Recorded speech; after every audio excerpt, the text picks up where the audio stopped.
Morning, everyone. So as people are still trickling in, I'm just going to welcome you all to this morning's webinar and launch on learning about evaluation with small cohorts.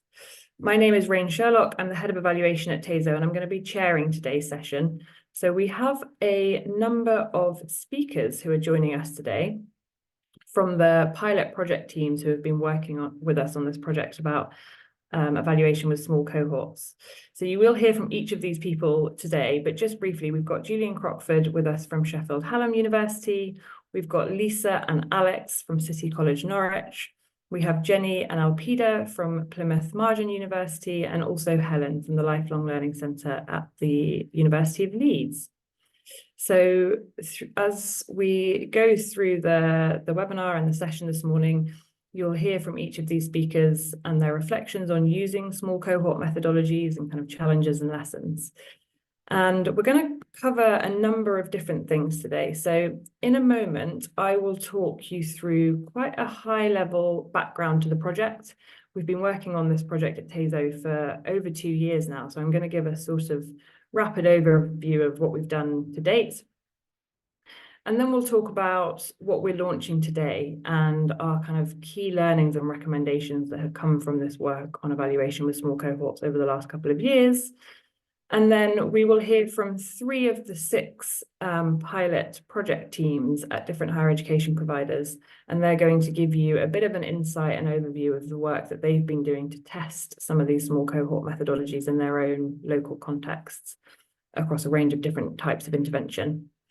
And we will make sure that we have lots of time for a panel discussion and a kind of Q&A at the end of the session. So you will see at the bottom of your screen or somewhere on your screen a Q&A kind of box, a chat function. Do feel free to drop your questions in there throughout the session today as they come to you, as you think of them, and we'll round those up and field as many of those questions as we can towards the end of the session. And you can hear from different pilot teams on different methodologies. So if you're particularly interested in a specific methodology, do feel free to note that and we'll direct questions to the appropriate people. I can see that the numbers are kind of slowing down, so I'm going to go ahead and get us started with a bit of a background to the small cohorts work that we've been doing and what's happened to date. So as I mentioned, we have been working on this for a couple of years now at TASO, and our work on thinking about evaluation with small cohorts, or what we sometimes call small n evaluation, where n just stands for the kind of number in any given sample.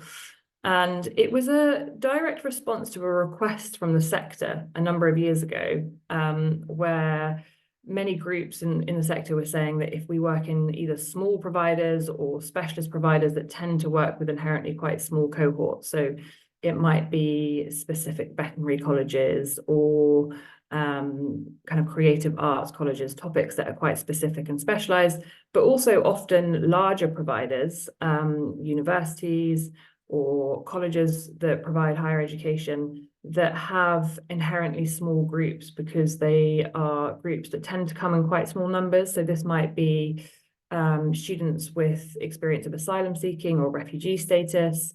It might be students that come from a care experience background.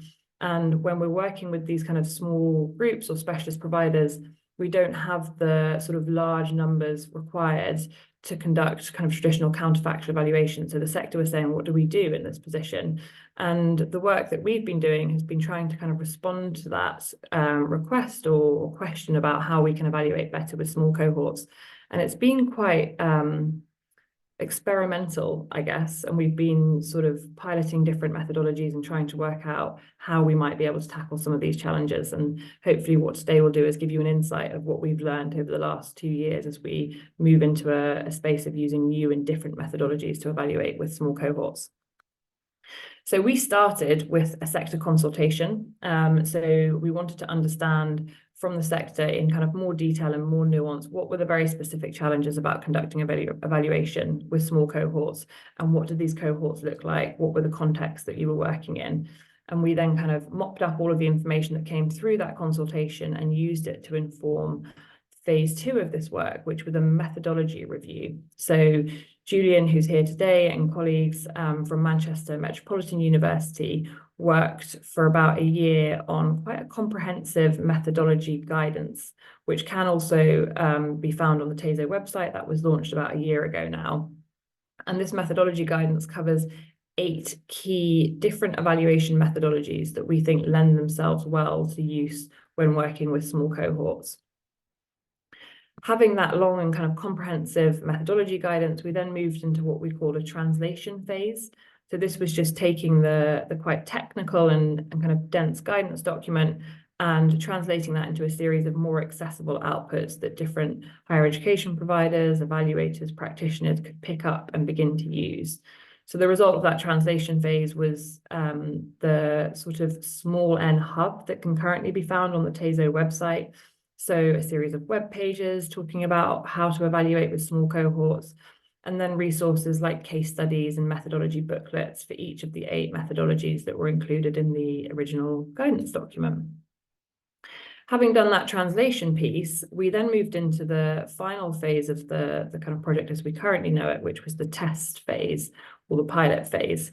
And most of what we talk about today is actually going to be drawing on learning from this final kind of piloting and testing phase. So we worked with 6 higher education providers to pilot 4 of the methodologies that were included in the original small cohorts guidance document.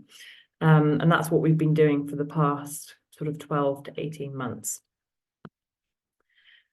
And you'll find this diagram in the small cohort guidance on the TASO website. And we call this a kind of taxonomy of evaluation designs. And it's basically trying to visually display or illustrate how we see these new to us methodologies being useful for evaluation with small cohorts. So on the left-hand side of the diagram, you've got the kind of more traditional counterfactual evaluation designs. So things like randomized control trials, quasi-experimental designs, mixed methods.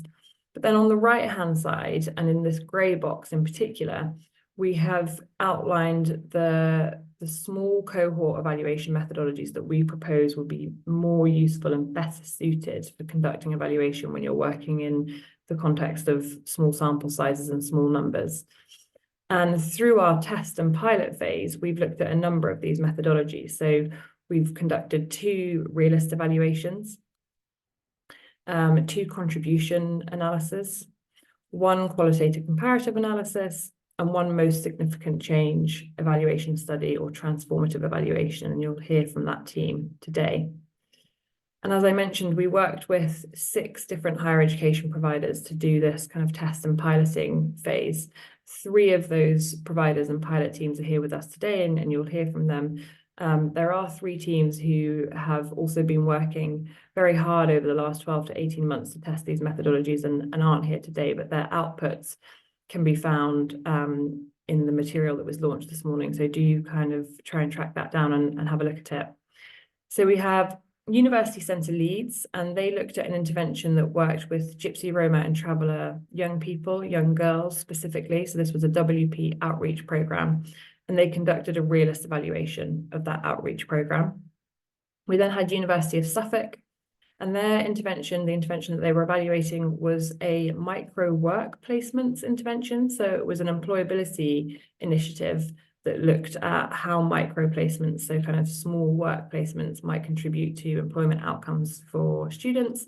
And they also used a realist evaluation methodology as their way of understanding how this programme might work. We then had Plymouth Marjon University, who are here today, and you'll hear from colleagues from Plymouth, who looked at the Student Colleague Scheme, so another employability related programme. And they use most significant change or transformative evaluation, which is a kind of more nuanced addition to the traditional most significant change methodology, and you'll hear more about that. We also worked with the Lifelong Learning Centre at the University of Leeds, and Helen is here today, and you'll hear from Helen in a moment. And their intervention that they were focused on was Jumpstart. So it was an outreach programme for mature learners to get mature learners into higher education. And they used QCA, or qualitative comparative analysis, as their main methodology, and you'll hear more about that today as well. We then had Leeds Arts University, so this is a kind of more specialist topic, and Leeds Arts University were focused on a creative pathways programme, so an outreach programme to support students or young people to get into the creative arts, and they used contribution analysis as their primary methodology. And then we had a second contribution analysis study with City College Norwich, who are here today, and you'll hear from colleagues at City College. And they were looking at the HE tutorial supervisor intervention. So this is a role that looks at supporting students with a learning difficulty or disability and helping them in terms of attainment and well-being once at higher education. And you'll hear more about that today as well. So what are we launching today? We have this morning launched a new learning report, which is a kind of meta report. It's a high level mopping up or absorption of all the different lessons, challenges, recommendations that we've observed over these 6 different pilot test sites over the last year or so. And we've kind of, I guess, yeah, mopped that up and written it into one summary learning report.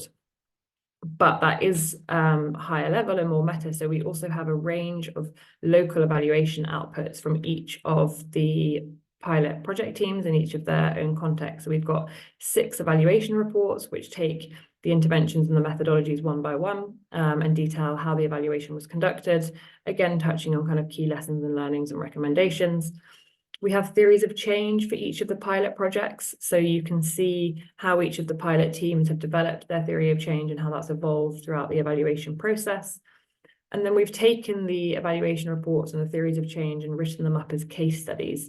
And these case studies are using the same material and learning that came from the main evaluation reports, but trying to do a bit of that translation piece and present it in a way that is kind of succinct and shorter and hopefully easier to understand, so that you can see, for example, how realist evaluation is used to evaluate a outreach program working with Gypsy, Roma and Traveller young people. And it's a kind of nice encapsulated example of what that might look like.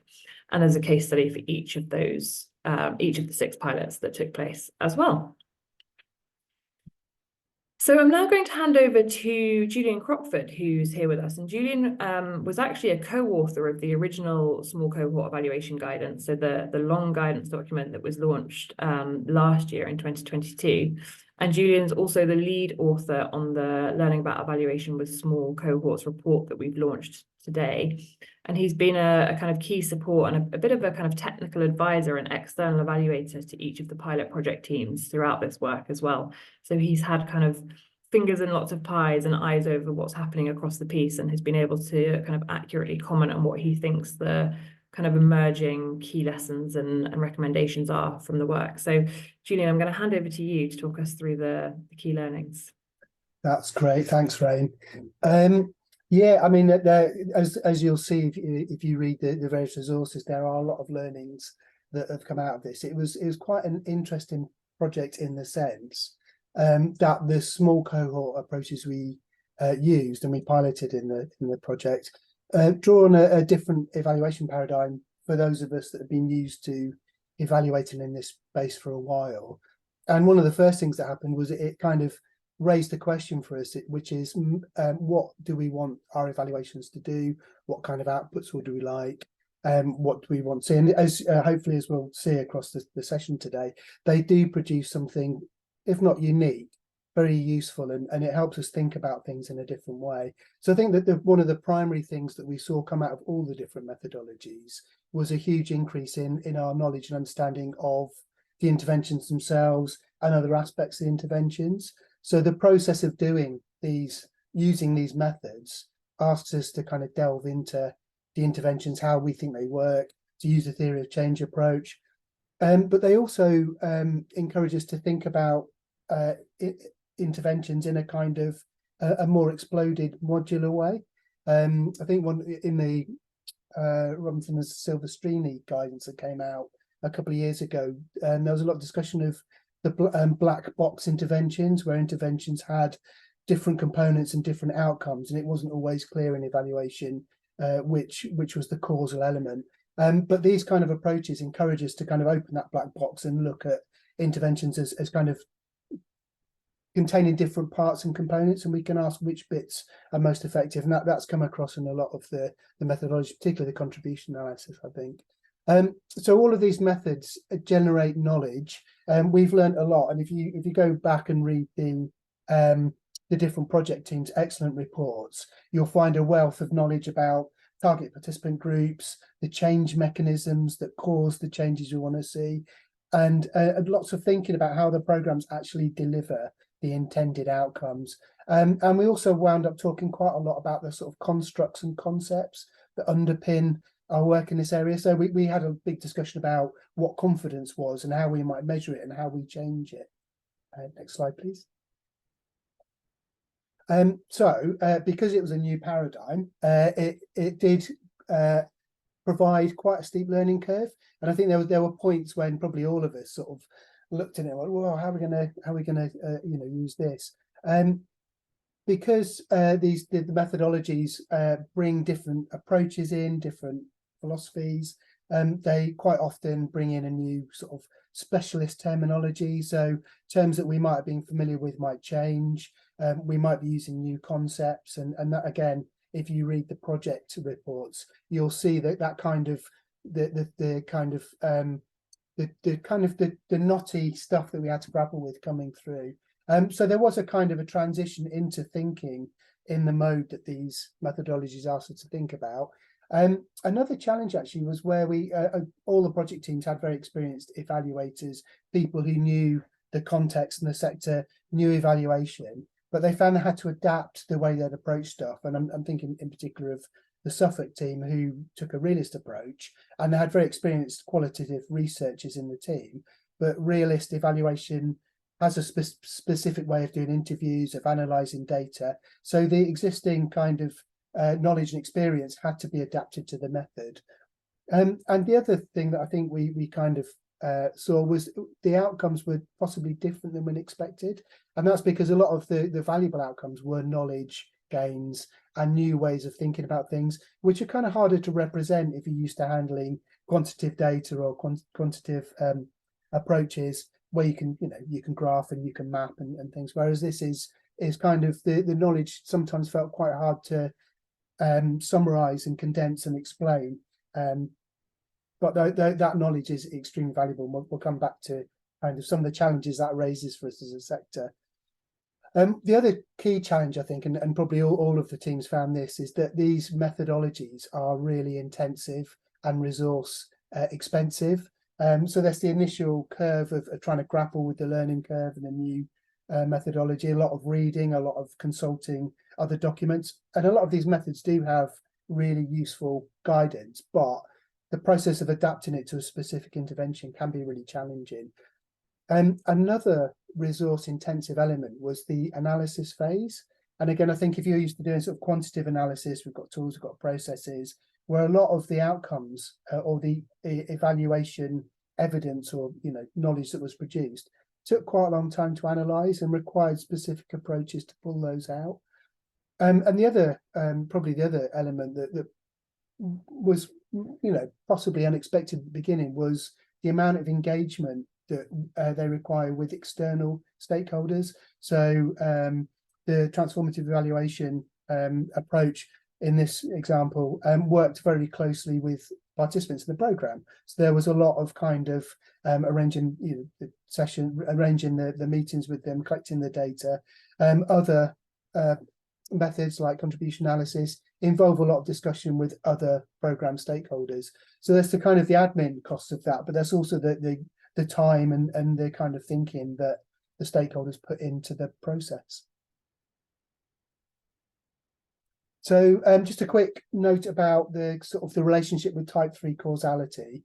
When we started, I guess we weren't clear about how these methodologies would fit in the OFS typology. And I think the conclusion we came to is that because of the way that type 3 evidence is defined in the method in the framework, in that it's explicitly about counterfactual logic, and it's about having a non-participation group to test against. None of the methods met that criteria. So we concluded that they don't really produce the kind of type 3 evidence that the current definition looks at. But that's not to say that they don't make a really significant understanding, a really significant contribution to understanding the causal mechanisms of interventions, understanding, they produce a lot of knowledge and information about how and why intervention works or they don't work. So the net result is the same potentially as type 3 evaluation modes if you're looking at increasing confidence in making claims about the relationship between an intervention and an outcome and a causal relationship. It's a different kinds of causal link, but because you've got a much more detailed view of how things work, the different components and elements, you can increase your confidence in saying, yeah, actually, we can see a clear relationship between what we did and the outcome. And they also involve a lot of stakeholders in the process, which can really broaden out the perspective. And I think that opportunity to triangulate our thinking as evaluators or practitioners with those of other stakeholders in the intervention is really valuable. And it kind of broadened out the way that we thought about the interventions and the way we saw them. And another strand that was really it's quite fun to play with and quite interesting was the thinking about other contributing factors for the outcome that are outside of the intervention. So what else might cause the changes we're seeing? What other explanations might there be for what happens? And then we've got a kind of testing process to see the extent to which the intervention caused what we saw happen. So although it's not a kind of counterfactual causal logic, there is a clear tightening and confidence in increasing confidence in making causal claims. Thanks, Ray. So in terms of the overall project and what we saw, because it was operating in a different mode than most of us were used for, it actually gave us a broad perspective on the evaluation process and what we've been doing in terms of evaluation in this part of the sector. So the first thing was, and it may not, it won't be news to anyone who's a practitioner involved in running these programs. They're really complex entities. And that process of actually pulling them apart and seeing how they worked revealed just how complex they are. And I strongly recommend going to the different project teams' reports and looking at their theories of change at the beginning and the end of the project. And all of a sudden you can see laid out how complex the interventions are.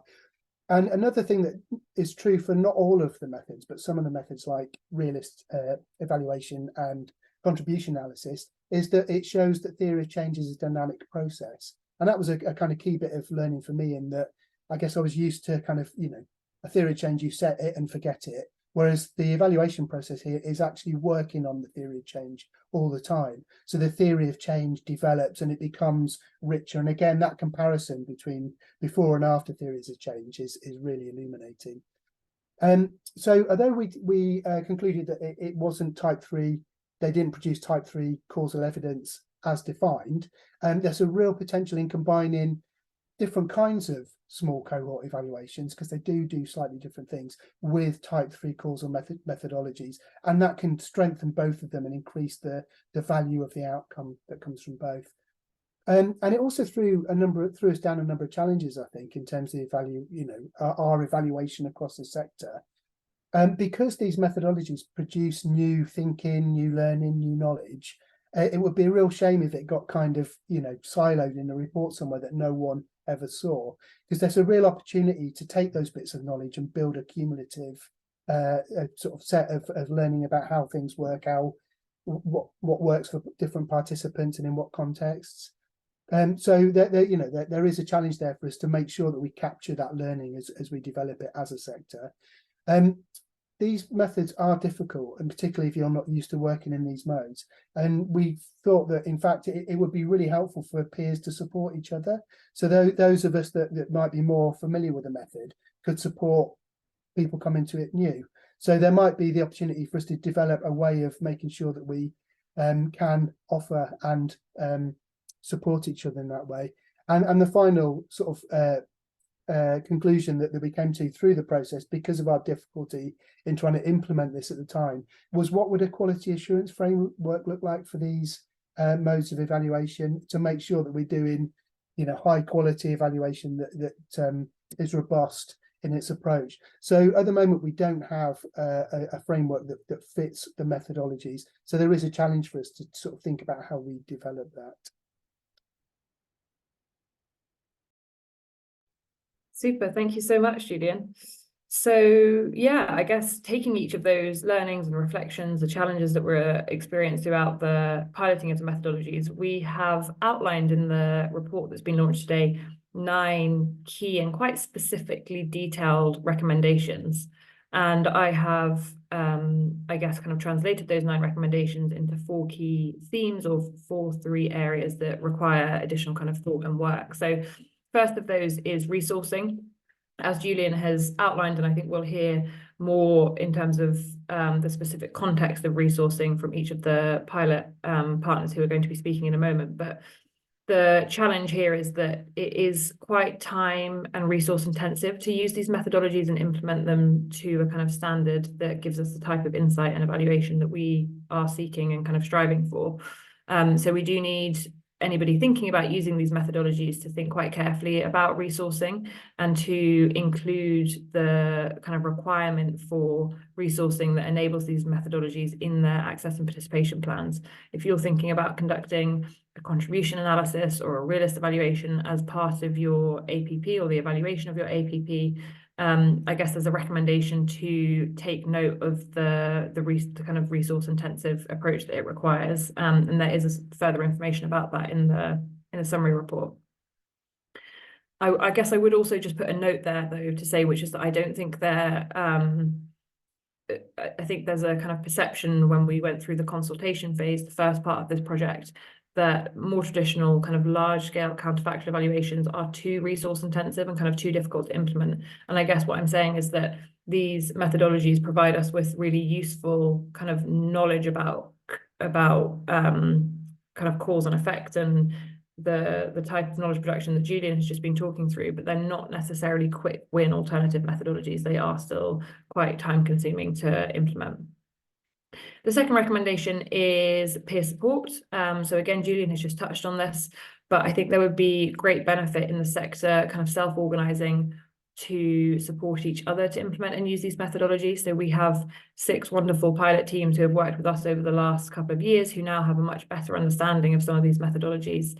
And you'll hear from some of them in a moment, but are kind of willing to help and support those who are maybe new to the methodologies. And that goes for us at TASO as well. We've got lots of resources and are very happy to kind of support and help people pick up and usefully use these methodologies. Combining methods, Julian's also touched on. We think there's huge value in combining some of these small cohort or small N methodologies with other types of evaluation methodologies. So we're getting at the kind of how and why we think an intervention works in a specific context for specific groups, alongside getting at a more kind of traditional counterfactual evaluation of what's working and for whom. And then finally, the quality assurance point is a really important one. We had lots of conversations throughout the pilot programs about how we can be certain that a realist evaluation or a QCA is implemented in such a way that we can assure the rigor and quality of the methodology in a certain context. And quite bluntly, we just don't have a good quality assurance framework in the same way that we do when we conduct more traditional evaluations. So there's definitely a kind of space for a careful quality assurance framework that would help people pick up and use these methodologies in such a way that they feel confident in how it's being implemented and used. So that's a strong recommendation that comes through in the final report as well. I'm now going to hand over to some of our pilot teams. So the first team who you're going to hear from are City College Norwich, and I'm handing over to Lisa and Alex to talk through their use of contribution analysis. Thank you very much, Rain. So yeah, I'm Lisa Collier. I was one of the co-project leads with Alex Guy, who's also on the call today, and Simon Rhodes are as part of our team as well. And we looked at supporting students with self-declared learning difficulties and disabilities, and we evaluated our role of our higher education tutorial supervisor, which I'll go through what that means and what that role entails in the next slide. So our higher education tutorial supervisor, essentially as part of our access and participation plan, we introduced the role in September 2020 to essentially support our underrepresented students, which includes kind of care leavers, BAME students, and students with learning difficulties or disabilities. And as part of this project, we chose to focus on one of those groups of students for our evaluation. So we chose to kind of evaluate the role that the HE tutorial supervisor had on supporting students with learning difficulties and disabilities specifically, and to help us understand kind of any contribution that HE tutorial supervisor had to module and degree outcomes that it had on students' continuation on programme, but also the contribution that it had on the students' wellbeing as well whilst they were on programme with us. And the role essentially is one person at the moment, and they essentially support with raising awareness with students about the LDD support that we have as a college, helping identify undisclosed support needs. They hold one-to-one tutorials with students with LDD to kind of identify any further areas of support needs as well. And they support students with just academic support, wellbeing referrals, but also financial support as well, and financial support through our HE Hardship Fund. And they also help to like students to navigate through our policies as well. So things like extenuating circumstances, reasonable adjustments, understanding how to apply for those as well. Yeah, and the data that we had showed that there was a continuation and an attainment gap between students that had self-declared LDD and their peers. So what we saw was that with the introduction of the higher education tutorial supervisor role, that these gaps closed between 1920 and 2021. But whilst we were looking at this, we considered that there were also likely to have been other factors such as the library support services, support from personal tutors, lecturers, external tuition, and wellbeing services that also made a causal contribution to this closure in the gap. So contribution analysis was the approach that we adopted to explore the extent to which the higher education tutorial supervisor role contributed to these outcomes. Thanks, Rain. So the introduction of the HETS role correlated with the closing of the continuation and academic outcome gaps between students with and without learning difficulties and disabilities. And contribution analysis was considered an effective way of understanding the specific contribution of the HETS role in context of other potential causal interventions as well, so those ones that we just listed a minute ago. It was seen as a way of gathering data about students' perspectives on and their experiences of the higher education tutorial supervisor role. Now, within this, the programme needed a theory of change to be developed to map how the programme, from our perspective, we assumed it to deliver the outcomes. So the programme was underpinned by an initial logic model which outlined the current situation, aims and expected outcomes. But we didn't feel that this was going to be sufficiently detailed enough to support the contribution analysis process, so we developed a more detailed theory of change. This was informed by ongoing literature reviews, which focus on the impact of academic and other forms of support for students with learning difficulties and disabilities. And effectively, the outcome of that process was that we had a results chain that linked the different programme components to the intended outcomes that we thought led to the outcomes that we'd seen. So because we had what was our intervention of the higher education tutorial supervisor role and these other alternative potential things that have contributed, we initially had two of these developed and ultimately ended up merging these together, which is linking into what Julian said about this iterative process of a theory of change and what you think is happening and why. Thank you.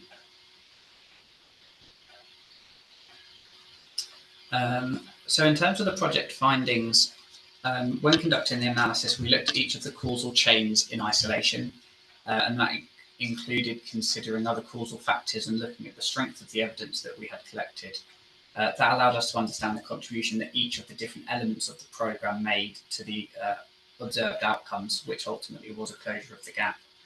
The final theory of change, which we have on screen here, included 5 causal chains that linked the intervention, which is at the bottom of the model, and the observed result, which is at the top. and the ways in which the impact that had led to those outcomes.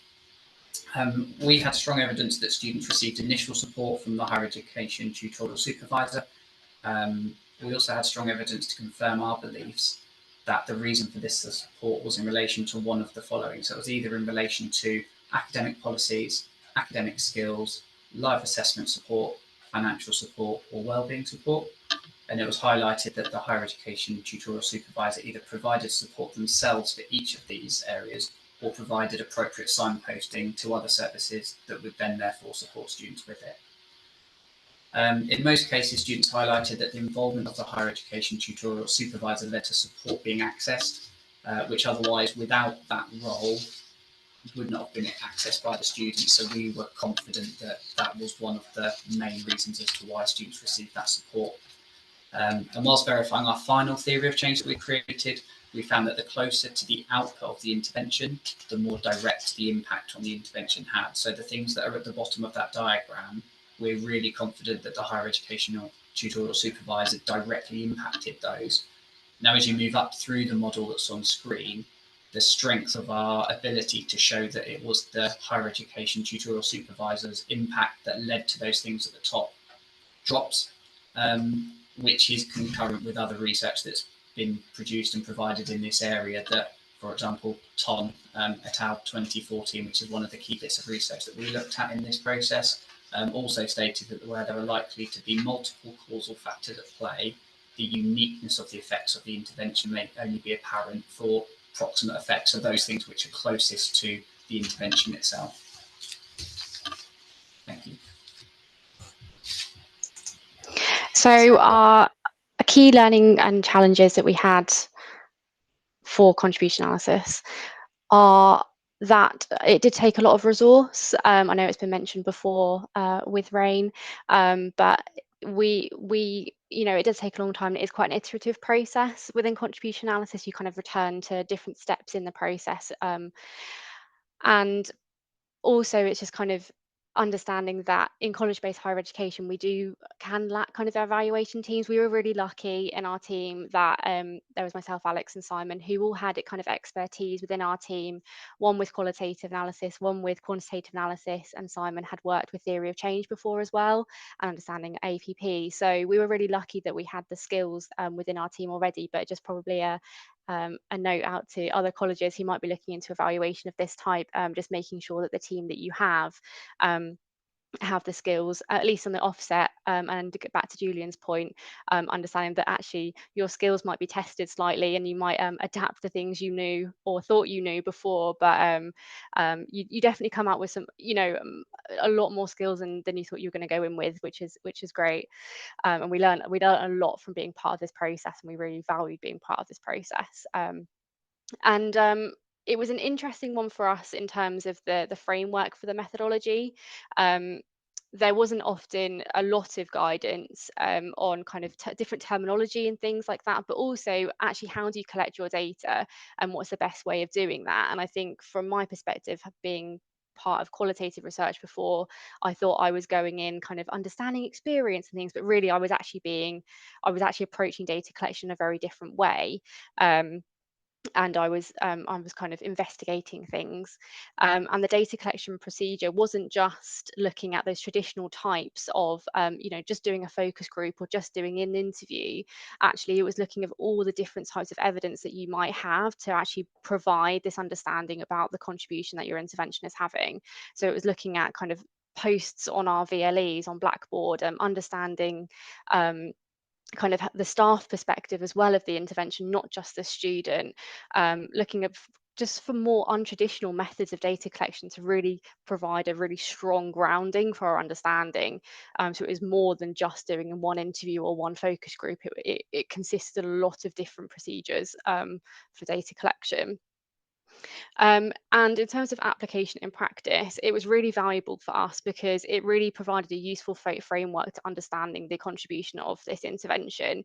And it helped us understand how different multiple causal factors contributed to student outcomes. So it wasn't just didn't become just part of us looking at the intervention of the HETS role specifically. It helped us understand how that HETS role actually works with the library service, works with the wellbeing service, works with our lecturers, our course tutors, our SPLD teams as well, and understanding how all of those different things could actually have a contribution to a student outcome.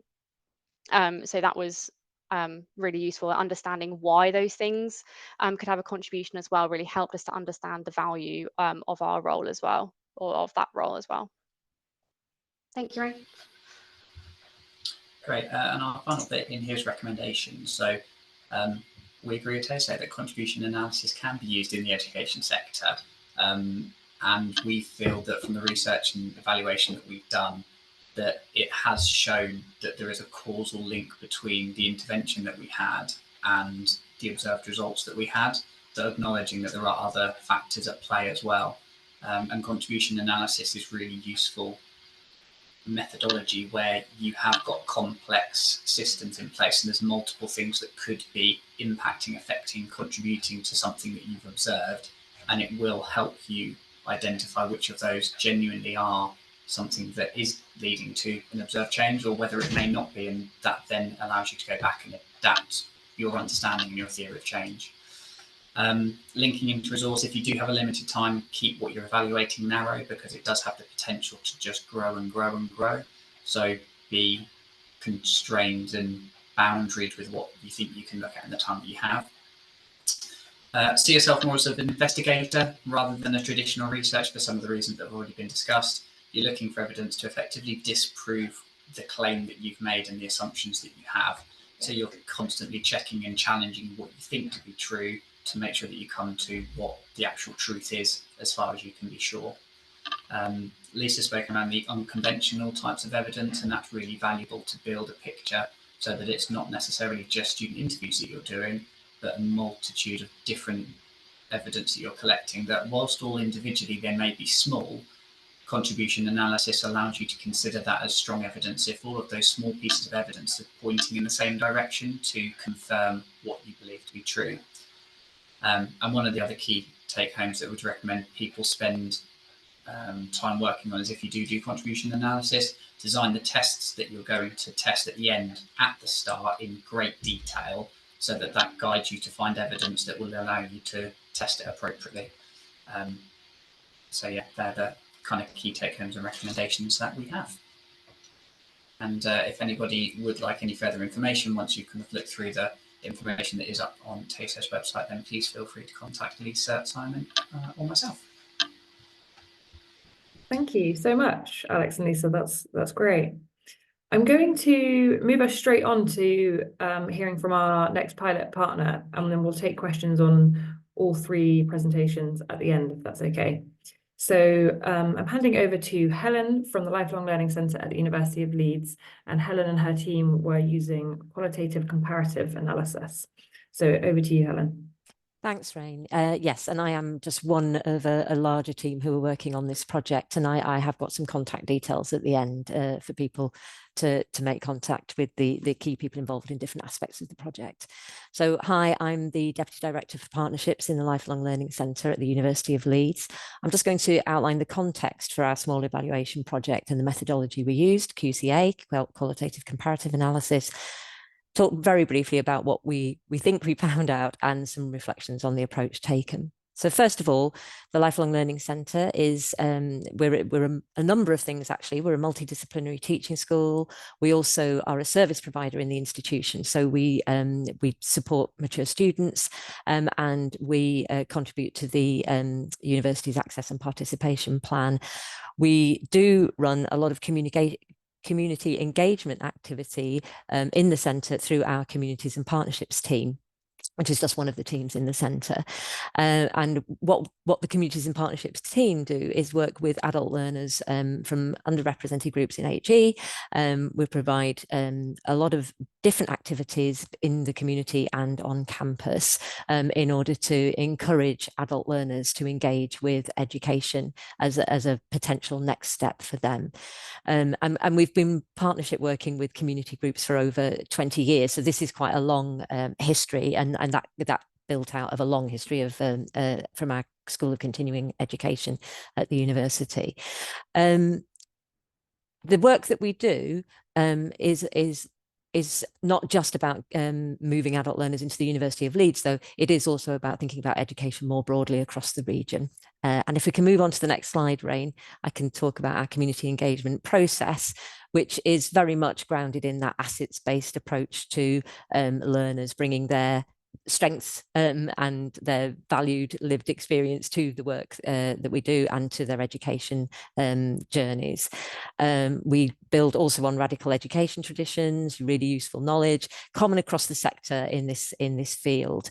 And one of the courses that we sort of move people towards in quite a long process of engaging them in education and learning activities is to our Jumpstart programme, which is a non-accredited pre-entry course for learners, which runs over 8 weeks. It's quite a shift towards meeting regularly with another group of learners in a slightly more formal setting on the campus of the university. And my colleague Fiona Chappell has run this course for many years, and it was developed, I think, in 2011 as a result of working with partnership organisations in the region and local FE colleges who identified a gap in those kind of bridging courses into higher education study.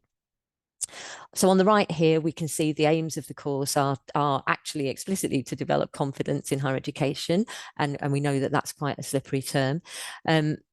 But importantly, to make informed choices about their next steps. And we do include independent and impartial advice and guidance in our work. And we offer financial and support guidance as well. So that people are making informed choices about their next steps in education. The approach on the course is very much around developing critical analysis, creative reflection, debate, and engaging in a variety of activities like photo voice exhibitions and developing that kind of peer support network for learners who might have only experienced formal education previously in quite negative ways and maybe related only to school activities. We have done some tracking of the students that we work with on Jumpstart, and we found that about 50% apply for our University of Leeds courses, and others go on to engage with education elsewhere in the region or through continuing volunteering opportunities. And if we can move to the next slide, please. Thanks, Rain. So we had started doing, we've always done this kind of survey questionnaire evaluation of Jumpstart, since we've been running it. And in about 2021, maybe a bit earlier, we started to do a slightly more structured pre and post confidence question in a survey. And in the report that we've produced for this project, we do sort of acknowledge and discuss a little bit of the challenges around those kind of self-report confidence questions. So we had started doing that, and when the call came out for the Small N project, we felt that we were in a good position to explore that self-reported rise in confidence from our participants in a bit more detail. And this looked like a good opportunity to use a method that perhaps we hadn't come across before. And we were sort of steered towards considering using qualitative comparative analysis. We had some expertise in the team in set theory with my colleague, Dr. Saad Mufti, but QCA is quite it does have some technical elements to it, some specific software that needs to be used. So part of the funding was also made it possible for us to engage a consultant and to work with somebody with that expertise, who was able to work with us and guide us and help to develop our understanding of the process and to actually do some of the more technical aspects of the method. So it's an interesting method, QCA, well suited to small N studies, so small cohorts. We usually have about 25 people on Jumpstart each year, and that it does allow us to look at that complex interplay of factors, that configuration of attributes in the QCA terminology that contribute towards an outcome. It is case oriented, so we are looking at individual cases, and those are the students on Jumpstart. So next slide just gives us a sense of the process we had to go through. So identifying our outcome was the rising confidence of participants on Jumpstart. The cases we were looking at were the individual students on the programme. We had to identify what were the attributes that we thought would be having impact on students' rise in confidence, and that evolved out of our analysis of the literature, our theory of a change as well that we developed over time, but also which very usefully helped us look back at the programme and sort of reinterrogate our assumptions about the programme. And although the programme has developed and been designed through scholarship in the area of adult learning, the reinterrogation of that was a really useful process to identify the attributes that we were going to consider. And you are limited to the number of attributes that you can use depending on the size of your cohort within the process. In QCA, you engage in a sort of calibration process where the attributes that you've identified are analysed in relation to cases which are given a value, usually a binary value, well, at times a binary value of either 1 or 0, 1 for the presence of an attribute, 0 for the absence of an attribute, or, and that's quite a crisp denotation, or there's a more fuzzy denotation where you can grade the attributes between, so that you've got some points in between presence or absence. So that actually allows you to use the software to work with an awful lot of information, to process information that simply wouldn't actually be possible to hold in your head when doing qualitative analysis using sort of the types of approaches I've been used to using in the past as a qualitative researcher. So the process moves, once you've done calibration, into the identification or the process of generating a truth table, and that using the software allows us to generate solutions. We can also then look at contradictions in the solutions, and that prompts further interrogation of the source material. The evidence that we're drawing on, and perhaps a revisit of the literature to try to explore where contradictions and why contradictions might be appearing. In the next slide, we can see the sort of the solution that was generated, the sort of most parsimonious solution, the simple solution that was generated through this process. There are a number of solutions that are generated, and we do talk about more than one in the report. And this suggests that students who had a rise in confidence either had an absence of trauma, which is not a diagnosis, but it was our shorthand for kind of denoting that a student was experiencing an ongoing situation which might be interfering with their learning, or they had attended outreach, including advice and guidance session, and also attended more than half the Jumpstart sessions. It's very small numbers. We've only got 14 people who completed the pre and post confidence questionnaires, but it does give us an indication perhaps, and we're cautious about this obviously in our report, but an indication that we need to be and are careful in considering that our interviews for participation on the programme are appropriate and identifying that this is the right course for the student at the right time, and also that the advice and guidance approach, which allows for dialogue to help a student make an informed decision, is helpful, and that the cumulative effect of a kind of scaffolded course which helps to build confidence can be significant. Our reflections on QCA on the next slide absolutely reinforce what's been said previously. There's a certain amount of expertise in relation to all these methodologies, which actually, if it isn't already present, needs to be built. And we found external input extremely helpful. It was a new to us evaluation method, and without that external input, I think we would have struggled. There is a real challenge in identifying attributes, and we were absolutely adamant that we weren't going to interrupt or risk a negative impact of over-surveying participants through this process. So we really relied on practitioner notes and observations for our data, and that is a challenge. And also understanding then how those attributes can be identified and calibrated involves a lot of discussion, investigation, and further data collection. Resource and time inevitably, therefore, were also problematic. I think the real problem of surveying students over and over again is something that cannot be underestimated in this type of programme, and that would need to be really seriously considered before embarking on the QCA process. And then just finally, in a very brief explanation of what we did, I've missed out an awful lot. So on the next slide, I've included contact details for each of us, and we would really welcome working with other people who are interested in qualitative comparative analysis in the future, if anybody does have that interest. Thank you. Thank you, Helen. That's super. So I'm going to move us straight on to our final kind of spotlight or presentation from the team at Plymouth Marjon University. So I'm handing over to Jenny and Elpida, who led the evaluation using transformative evaluation. Brilliant. Thank you, Rain. Hi, I'm Jenny, and alongside Elpida and also Sue Cooper, we use transformative evaluation to evaluate a student colleague scheme at Plymouth Marjon University. So the scheme itself is an employability scheme, and it was developed in the context of our access and participation plan. And in our plan, we identified gaps in employability outcomes for students when analysed bipolar and also by self-reported disability. And the institution wanted to try and mitigate these gaps, and so the scheme came into being, and it offers a range of university paid graduate level employment opportunities, and there are a number of different roles that students can gain.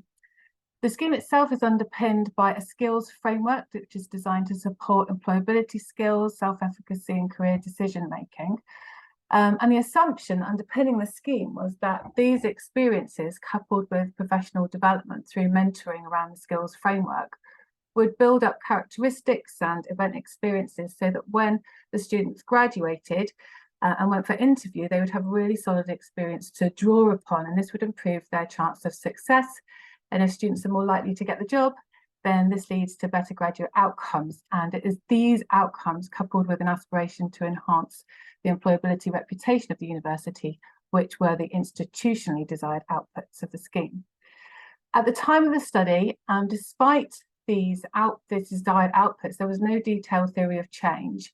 There was one limited sort of participant experience evaluation that had taken place, but there was a real need to know more about the value that the scheme was having. So then moving over to transformative evaluation, this is a form of most significant change methodology, which was developed by Marjon's Sue Cooper, who is very brilliant and also is in the room as a member somewhere. Transformative evaluation is a qualitative evaluation method.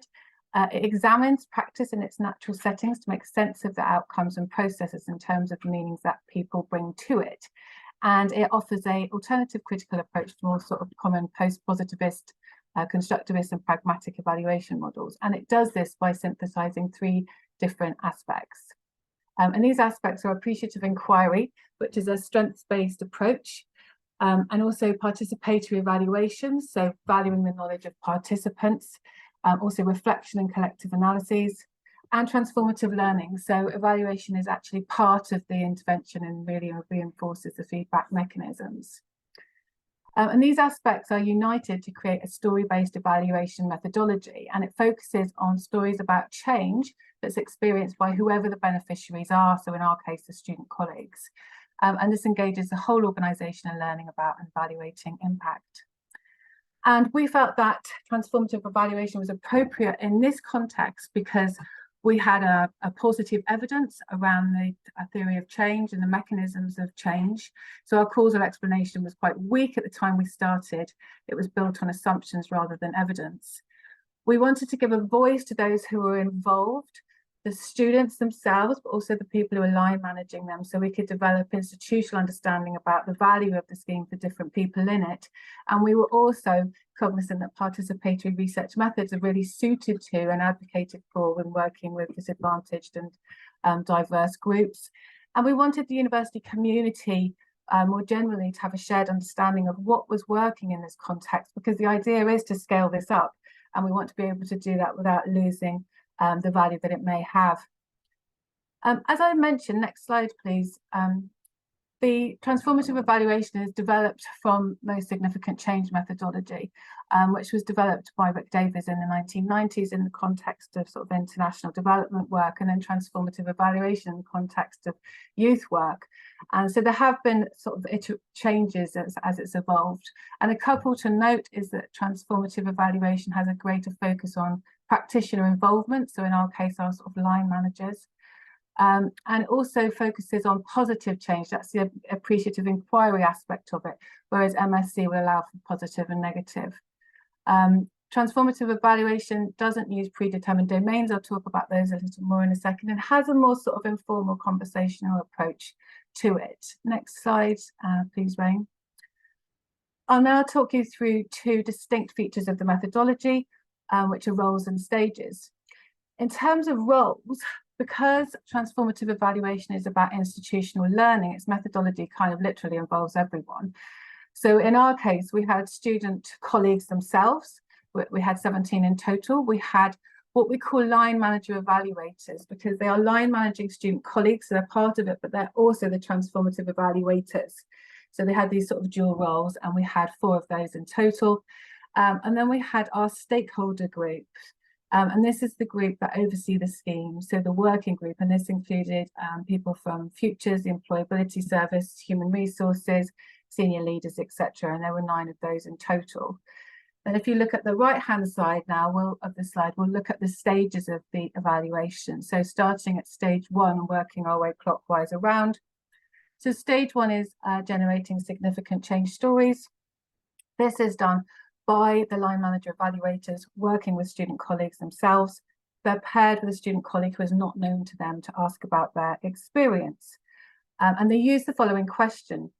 So looking back, what do you think was the most significant change that occurred for you because of participating in the student colleague scheme?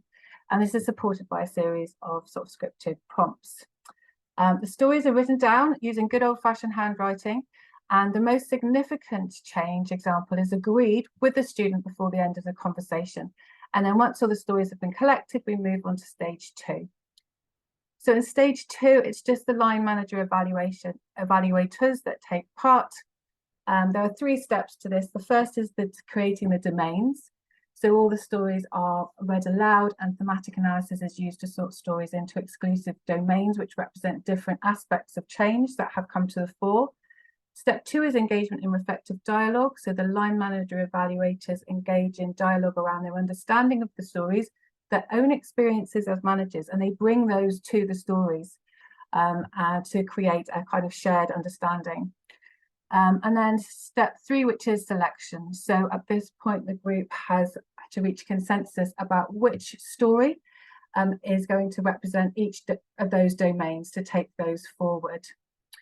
This really promotes sort of shared visioning and teamwork. The emphasis in transformative evaluation is really on the learning that's taking place each time these stories are either generated or reiterated or discussed.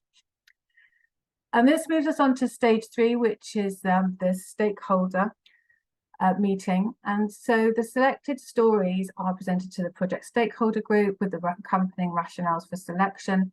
They then use their own experience and knowledge of the scheme within the institutional context to talk about them and elect a single story to represent the value brought about by the scheme. The learning occurs by participating in the selection process. That's what's used to inform recommendations rather than the sort of story itself. And then stage 4 is the meta evaluation. So evaluators review the experience of participating in the transformative evaluation methodology, and they reflect on learning developed through the process. And this is where recommendations for future iterations of transformative evaluation are developed. So it's quite unique in that it is looking at outcomes and process at the sort of same time. Can I have the next slide, please? Thank you. And so this slide just really demonstrates how the stages were constructed in this case. So we had 2 cycles of stages 1 or 2. So this is where we generate the stories and the evaluator analysis of those stories. And so we had up to 10 students in each of those sessions. Transformative evaluation would usually have iterative cycles, but it would have them over a longer time frame. Ours was quite short to sort of meet the TASO requirements. So I think at this point, I'm going to pass over to Elpida. But she doesn't seem to be here, so I shall carry on. I am here, sorry. Oh, I was just sorry, unmuting. Next slide, if you can, Rain. Thank you. So what have we learned from the pilot? In this slide is about what we did and what we will continue doing. So what we will continue doing is using transformative evaluation for impact evaluation. And the reason is that it provided really powerful accounts of marginalized groups in their own voice. We will continue adjusting the methodology based on the purpose of the evaluation and the context. Transformative evaluation assumes that everybody can become an evaluator, but for this and similar studies in HE and their purpose, we will continue creating an evaluator team which is mixed in expertise, both in transformative evaluation and other evaluation methodologies, from novice to expert. And that is because transformative evaluation, we found, really requires careful planning and project management and expertise to be implemented effectively. And this is especially important in the first cycles of its implementation as learning takes place. We'll continue providing a structure around a learning structure for the evaluators, in addition to what is prescribed by transformative evaluation. For example, we created a structured guidance for story generation and structured reflective learning processes, and those were additional and helped evaluators a lot. And we'll continue using semi-structured interviews and focus groups, which is anyway, the transformative evaluation suggests that it shouldn't be used on its own. But another methods, especially to identify challenges and probe further on those, as transformative evaluation focuses mainly on positive aspects, as Jenny said. Thanks, Rain. So what we did, but we will consider changing in the future. In the future, we'll consider using transformative evaluation alongside other evaluation methodologies and designs, and if sample permits, quasi-experimental designs, but other quantitative methods is possible as well. We'll consider bending transformative evaluation to institutional learning and accountability processes, definitely the core of transformative evaluation, the main purpose. One of the main purposes is about institutional learning. Given the time frame of this evaluation, as Jenny mentioned, we had to cut short quite a lot. So we'd consider more cycles, more stages, more of these stages again and again, as well as extend the time between these cycles. Transformative evaluation suggests more cycles and also between 2 to 3 months. We only had 2 to 3 weeks between those cycles. And we believe that this way there will be more continuous and effective institutional learning. We'll also incorporate further guidance and establish a learning structure for stakeholders. And what we mean here by stakeholders is senior leaders in particular, as well as encourage facilitation that challenges them further. And that is to minimize the potential for the views to become entrenched and ensure that conversations remain focused and aligned with their intended purposes. We'll possibly consider including more stakeholder meetings per cycle, and that is to support learning across stories, because there's a lot of rich data rather than from the most significant ones, as well as review improvements implemented or those that are to be implemented, and possibly action plan further alongside stakeholders themselves. And the last thing that we think might be useful in the future is to reduce, for an HE contest in this type of study, to reduce transformative evaluations preferred focus on face-to-face interactions, and also use technology for different of its activities to scale up, modernize, and make the processes more inclusive. Thanks, Rain. And please do get in touch if you have any questions, you want to find more or want to work with us. That will be fantastic. So thank you so much to Jenny and Elpida and each of our speakers who have given your kind of insights and reflections and kind of key recommendations for how these methodologies can be used moving forwards. We're going to move into a panel discussion. So for everybody who's tuning in online, please do drop your questions in the Q&A function. But while you're doing that, I'm going to kick us off with a couple of questions that we had come through prior to the session today. So the first question I have for the panel is, are there specific methodologies that have shown promise for evaluating small cohorts effectively? And Julian, I'm going to come to you first for some reflections, and then each of the project leads in turn. Yeah, I mean, I think all of the methods we piloted, and we've not heard from the teams that did realist evaluation today, found really valuable learning and outcomes from the methodology. I think it sort of comes back to the thing I mentioned earlier, that these methodologies and the shift in paradigm asks us to consider what we want to achieve through use and evaluation. And I think each of the methods enables us to answer slightly different questions because of the focus that they have. So we've heard from Alex and Lisa about the benefits of taking a contribution analysis approach, where it enabled them to think about an intervention in the context of an institution and the different component parts, and to take a whole institution approach to a wider project.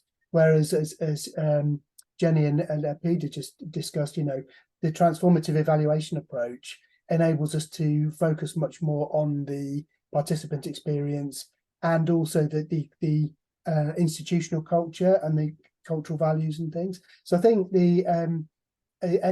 all of these methods provide really useful information about the causal relationship between the intervention and the outcome, but they can also enable us to think about the interventions in different ways and from different perspectives. So it's a case of choosing the methodology that aligns with the interests that you have, I think. Absolutely. And we've, of course, heard from colleagues at Marjon and the Lifelong Learning Centre in City College Norwich about the kind of specific methodologies they were using in their context. But do any of you have anything you want to add to Julian's kind of reflections and response? I think I totally agree with Julian. It's very much about what are we trying to find out and what methodology fits that purpose. So all of them have potential with slightly different purposes. Super, thank you, Peter. I feel like if I can come in there, right? I do feel that just to reiterate what was said earlier about the usefulness of the theory of change approach, though, is really significant here, because I think that in itself has been incredibly helpful in designing and redesigning the sort of the whole intervention, and that as a process for identifying an appropriate method was incredible. I feel like a bit of a convert to theory of change, I must admit, and doing the enhanced theory of change through this particular project, I think, has made us feel much more inclined to just think about that whenever we're designing and developing interventions in the future. Yeah, I agree. And actually, in the kind of methodology guidance, which is the long methodology booklet that was published a year ago, we do have theory of change as a kind of almost like compulsory precursor to each of these methodologies. So you could almost think of theory of change as a kind of ninth methodology, because it is so baked into the initial phases and steps of each of the methodologies that were piloted. I'm going to move us on to the next question in the interest of time. So I think I'll come to each of you as pilot partners first for this, but do you have any kind of recommendations, guidance for how HEPs can build the capacity of their teams to effectively implement and manage small cohort evaluations?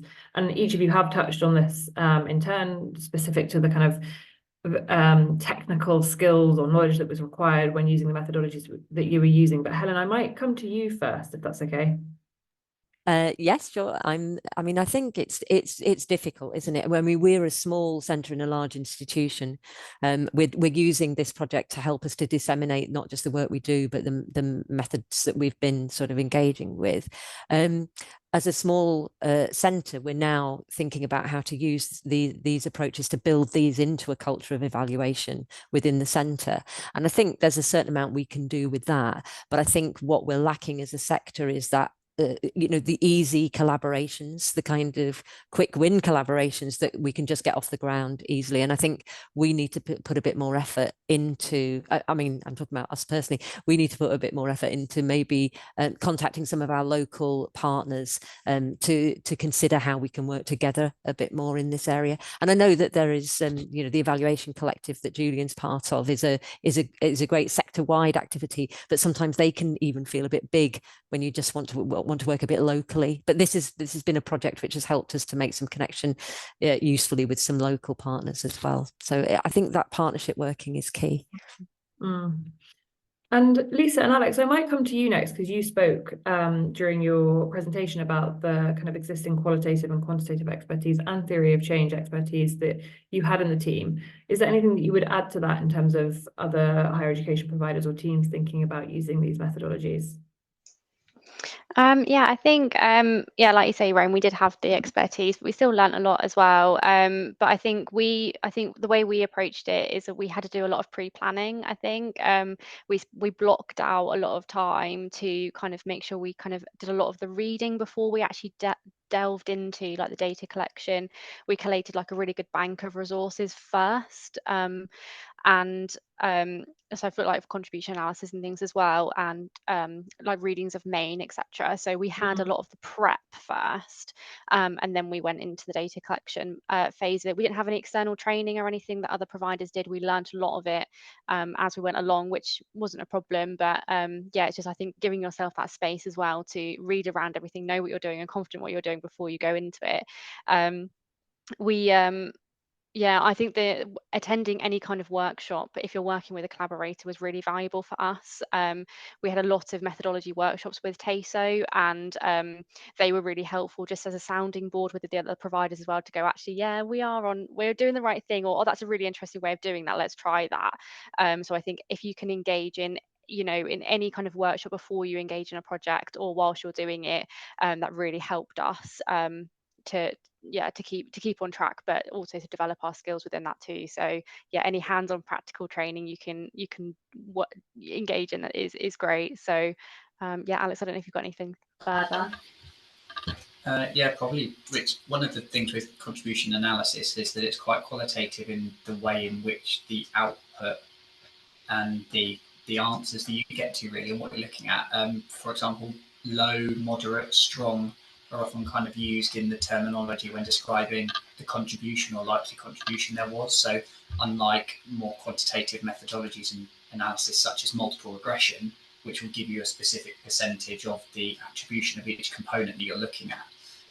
So that was one of the challenges that we faced, is how we try in some form to make this more usable in practice, which took quite a lot of reading around, and we ended up ultimately using the analysis method that you use in process tracing to look at how you come to your ultimate output and your outcome. But there's definitely more work to be done in this area with how you then take it a step further, and is there a way to then make it more quantitative so that it's more understandable and you can get to more common definitions of output, so that there's more consistency in the sector. So more work to be done, but maybe that's another project for another time. And Jenny and Elpida, you, of course, you had Sue Cooper, who is the kind of expert and author of transformative evaluation, but is there anything that you would add in terms of how other teams could capacity build? I mean, I think there's a structural element to it. So making sure that, evaluation sits properly within institutional projects right from the outset, identifying the expertise that's required, embedding it. But there's also like, how much bang can you get for your buck with these things? I mean, we've all talked about students mostly as, evaluating on them, but I think we could be doing it with them far more, and TE really helps to support that. But there's, other ways that we can get students involved. I mean, students need to learn about evaluation processes and research processes as well as our staff. So how can we do that? And actually with transformative evaluation, it's so adaptable. It's been used, as I said, in many different disciplines. And in higher education, we've actually used it in Marjon as a pedagogic approach. So we've done work around student-led knowledge exchange, and then we've had transformative evaluation run by students sitting behind that as a pedagogy for them to learn about what's happening. It was like a fishbowl sort of pedagogy. And we have plans to use these in other forms of evaluation experiences in our next TEF application. There could be recommendations for the ref culture that's coming. There's all sorts of ways that we can expand and get more value from these activities as they are being undertaken in our universities. So yeah, I think we can attack it, if you like, on different sorts of levels. But I don't know if you want to add anything, Elpida. Yeah, I totally agree. There's so much that one can do, and as a university, we're kind of like trying to also have a bit of a phased approach to capacity building.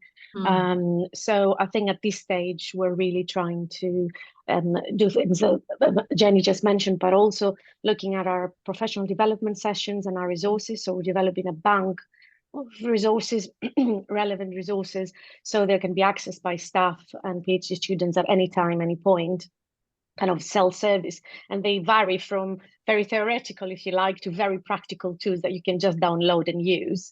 But also, I think I've heard before about on-the-job learning. We really like to continue. We have a bank of research assistants, which are staff and our students, ECRs really, and they work on real projects, and there's a mentoring element to that as well, which is really useful.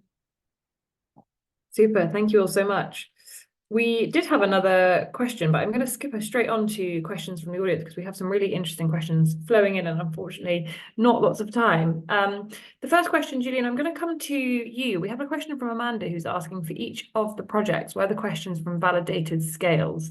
Now, of course, we could come to each of the project teams and hear specifically about the outcome measures that were used and the degree to which they were validated. For that, I recommend that you get in touch with the project teams directly and they can share the outcome measures that they used. But Julian, you and I had so many interesting conversations about how the kind of challenge of rigorous outcome measures and finding, for instance, scales that are validated exists in all evaluation spaces, not just small n. And I wondered whether you wanted to say anything here. Yeah, I mean, it's a great question. I think, you know, the practice across the project teams did vary. And I think I'm looking particularly at Helen at the moment because QCA demand, you know, does put a real focus on the robustness of the measures. But I think it is a general challenge for all of us, no matter what mode of evaluation we're engaging in, to make sure that we develop measures that properly integrate and are aligned with the evaluation approach and what we want to find out, and particularly if we want to demonstrate that kind of the causal link. And I think that, you know, going back some years across the sector, we may have been guilty of using sort of convenience measures or applying validated scales because they were there rather than because they reflected what we wanted to find out. So I think that there's no simple answer to your question, Amanda. I think it's the process of designing the evaluation and working through the methodology will hopefully point to particular forms of measures or particular scales and help you assess whether they will give you the meaningful answers you want. I think that's super. Thank you, Julian. I'm going to take us on to our next question. We have a question from Mike, who is asking, do any of the project leads have observations on direct changes that they were able to make to the format of delivery of the programs or interventions that they deliver based on the evaluation methodology used? And I'm going to come to each of you in turn. I am going to use Chair's prerogative to ask you to keep your answers to quite succinct, if that's okay. Alpida and Jenny, I'll come to you first, whoever wants to speak. Sorry, I couldn't find the button. I'm just off the top of my head. I was thinking about reasonable adjustments came around quite quickly because we were working with disadvantage and disability, and we came out of the data quite clearly that there was work to be done in the area of reasonable adjustments, and that seemed, because we in the stakeholder group as part of, you know, it's part of the process, but we're actually developing recommendations in situ. That's what's really great about TE, is that those recommendations could be put into place very quickly because you're in it and you're doing it at the same time. So that's one that came to mind for me. Alpida, anything else? Okay, No, thanks. Thank you. And Helen, I'll come to you next. Were there any changes that you were able to make to the Jumpstart programme? I think Fiona would say that she found it very useful to build in as part of the sort of final, more reflective session. Reflection was throughout, but there was a more sort of structured reflective session at the end and we had food and guidance and things like that. But that a discussion of the participants' perceptions of confidence at that stage was very interesting after they'd filled in the confidence questionnaire, just to explore that a little bit further. And that was kind of helpful for prompting prompting some other ideas, but also their perceptions of the kind of the very social nature of the experience of attending Jumpstart and what that was contributing to their confidence as I suppose as you know, social beings, and that was really quite an interesting and provocative discussion that I think she'll build into future sessions as well. And I think, can I just say about the validated scales as well? I mean, I think one of the things that we found was that the literature around confidence does rely quite heavily on those who are already experiencing formal education. And I think there are some quite different experiences for those who are pre-entry stage. And Lisa and Alex, over to you. Yeah, thank you. Yeah, I think for us, it was about raising awareness of our intervention more. So it wasn't necessarily a direct change to the intervention specifically, because what we identified actually was that the intervention was doing some fantastic work in supporting our students, but it was getting the word out there on exactly what it is that she does. We had 5 key areas that students found really supportive. So it was about changing our induction process at the start of an academic year to make sure that students with disabilities were aware that this HETS role was in place and the types of things that they can support with and why that could be useful for them. So we changed our induction process to inform more of our students about the role more than changing the intervention itself, I think, at this point. Good, interesting. Thank you all. I'm going to bring us to our next question, which is a question from Lydia, who is asking, is there any guidance about how you would choose which methodology to use in your specific context? And Julian, I'm going to come to you first, because we, again, discussed this quite a lot when writing the summary report. And I wonder if you want to talk a bit about the Barbara Bonfani tool. Yeah, I mean, that was an interesting question as we set off into the project, and the pilot teams came on board and chose the methodologies they use. And they're in the learning report. There is a kind of a quick summary of the deliberations that the teams went through to choose their methodology. That's a really useful resource. Again, the link is in both the methodological guidance and the learning report, I think, of a resource that Bonfani has created, which is basically like a checklist, and you kind of plug in what you want to get out of the evaluation, and it will point you towards certain methodologies or approaches which will help you reach those outcomes. And I think that kind of, again, it goes back to the question of clarifying and being clear at the outset of what you want to achieve and the kind of things that you want your evaluation to do for you, and then allowing that to steer you towards a particular method. And then is there anything that any of the project teams want to add in terms of key resources that you drew on when making a decision about which methodology to use? Yeah, I can start if you want, Rain. The TASO guidance that we looked at when we were looking at to kind of put in a bid to do this piece of research was exceptionally useful. So the pieces of work that have been done by Julian, etc., prior to us doing these pilots were really useful to read around what each of the methodologies were about.